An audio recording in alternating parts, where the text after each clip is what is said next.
कैसे हो दोस्तों आप सभी का मैं अपने चैनल द सक्सेस पॉइंट पे स्वागत करता हूं। देखिए केमिस्ट्री क्लास आ गई है, फटाफट से मेरे चैनल को सब्सक्राइब कर दें, लाइक कर दें। देखिए जितना ज़्यादा आप लाइक करेंगे हमारा मनोबल उतना ही बढ़ेगा। देखिए मेहनत करते हैं आप लोग के लिए ताकि आप अच्छे नंबर गेन कर सकें, इसलिए मैं कोशिश करता हूँ बहुत छोटे में समझाने की। चलिए शुरू करते हैं आज का टॉपिक।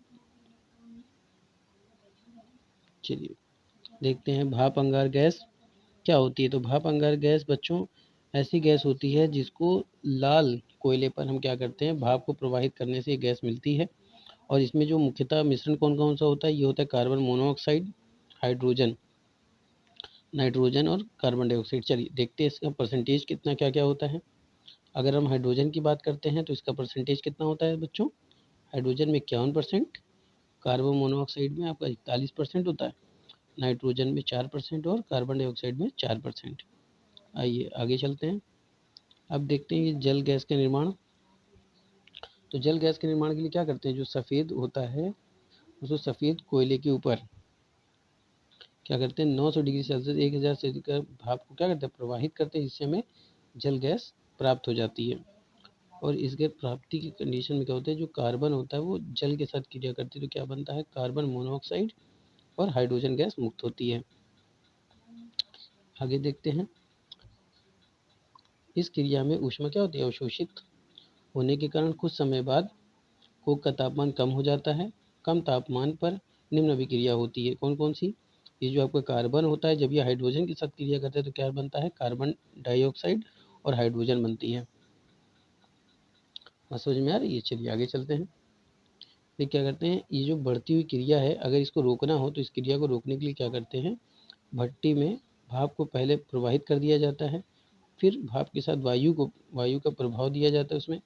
और वायु में जो उपस्थित ऑक्सीजन होती है वो ऑक्सीजन क्या होती है कि कोक के साथ क्रिया करके पुनः उसमें छुपी अभिक्रियाएं बढ़ा देती है, जिससे कोक का तापमान क्या हो जाता है, पुनः 1000 डिग्री सेल्सियस हो जाता है। इससे हमें क्या होती है, एनर्जी हमारी बढ़ जाती है। और कार्बन ऑक्सीजन के साथ क्रिया करके कार्बन डाइऑक्साइड बनाता है तथा दो कार्बन के अणु जब ऑक्सीजन के साथ क्रिया करते हैं तो क्या बनता है, कार्बन मोनोऑक्साइड। चलिए आगे चलते हैं।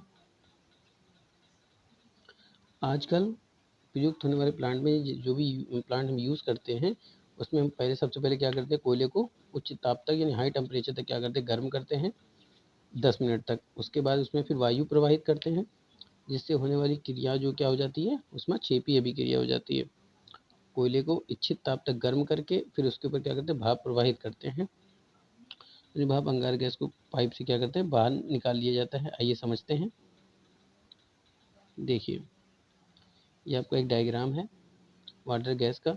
देखिए यहाँ पे क्या करते हैं, इसमें हम कोक को भरते हैं और यहाँ से हम भाप को भरते हैं और इधर से हम एयर को भरते हैं। जब ये दोनों कंडीशन क्या होती है, कोक जलता है और जलने के बाद जो गैसें मुक्त होती हैं वो कहाँ से निकल जाती है, पाइप के जरिए से बाहर निकल जाती हैं। चलिए आगे चलते हैं, इसका उपयोग जान लेते हैं। तो इसका उपयोग कहाँ कहाँ किया जाता है बच्चों, ईंधन के रूप में, हाइड्रोजन गैस के निर्माण में और मिथाइल एल्कोहल के निर्माण में इसका प्रयोग किया जाता है। बात समझ में आ रही है। जो वाटर गैस होता है उसका प्रयोग कहाँ कहाँ किया जाए, ईंधन के रूप में, हाइड्रोजन गैस के निर्माण में और मिथाइल एल्कोहल के निर्माण में इसका प्रयोग किया जाता है। चलिए आगे चलते हैं। बायोगैस क्या होती है। तो बच्चों सबसे पहले ऐसे समझ लीजिए, जो बायोगैस होती है वो जीवाश्म ईंधन के रूप में जानी जाती है और ये सूक्ष्म जीवों द्वारा पैदा होती है। बात समझ रहे हैं। चलिए देखते हैं। तो कार्बनिक पदार्थ में वायु की अनुपस्थिति में यानी वायु ना हो उस सूक्ष्म क्या होता है, सूक्ष्म जीव पैदा हो जाते हैं। और यह जो सूक्ष्म जीव होते हैं ये किण्वन द्वारा क्या करते हैं, कुछ गैसों का मिश्रण उत्पन्न करते हैं। और यही मिश्रण जो होता है क्या कहलाता है, बायोगैस कहलाता है। यह बायोगैस एक बहुत उपयोगी ईंधन के रूप में क्या होती है, प्रयोग की जाती है। चलिए आगे देखते हैं। तो बायोगैस में पाई जाने वाली गैसों का जो मिश्रण होता है इसमें मुख्यतः क्या होती है, मीथेन होती है, कार्बन डाइऑक्साइड, हाइड्रोजन सल्फाइड और हाइड्रोजन होती है। इन सब तो अधिक परसेंटेज में होती ही हैं, लेकिन इन पदार्थों में सभी स्रोतों से जो प्राप्त गैसें होती है उसमें सबसे अधिक किसकी होती है, मीथेन की होती है। आइए देखते हैं बायोगैस के निर्माण के बारे में। तो बच्चों पशुओं के गोबर, मलमूत्र, खान तथा मुर्गी पालन इससे जितने भी मुर्गी पालन है, गोबर है, मलमूत्र है, इससे क्या होता है, सब एकत्र, यानी इसके ज़रिए से जो पदार्थ हमको मिल रहा है, अपशिष्ट पदार्थ, उसके ज़रिए से वायु की अनुपस्थिति में क्या करते हैं, इन सबको एक बंद स्थान में रख लेते हैं। और बंद स्थान रखने पर इसमें क्या है, बैक्टीरिया उत्पन्न हो जाते हैं जो किण्वन के द्वारा अम्ल व गैसों का निर्माण करते हैं। चलिए आगे देखते हैं ये सिद्धांत क्या कहता है इसका।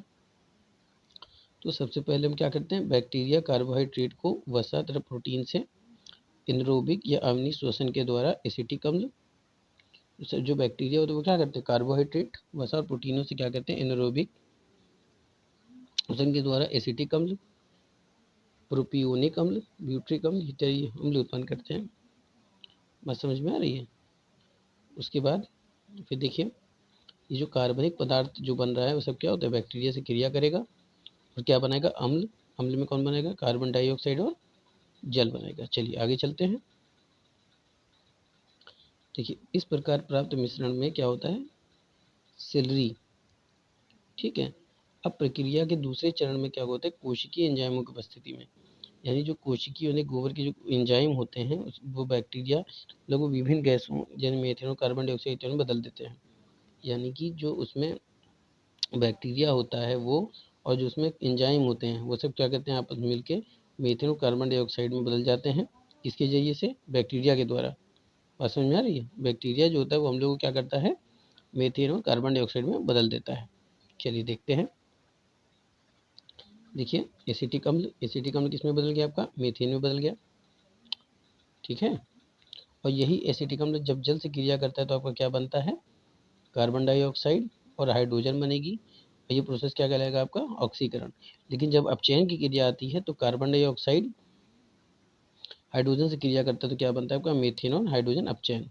बात समझ में आ रही है। ऐसे समझिए कि जब ऑक्सीकरण होता है तो इलेक्ट्रॉन की कमी होती है, और जब अपचयन होता है तो इलेक्ट्रॉन की क्या होती है, अधिकता होती है।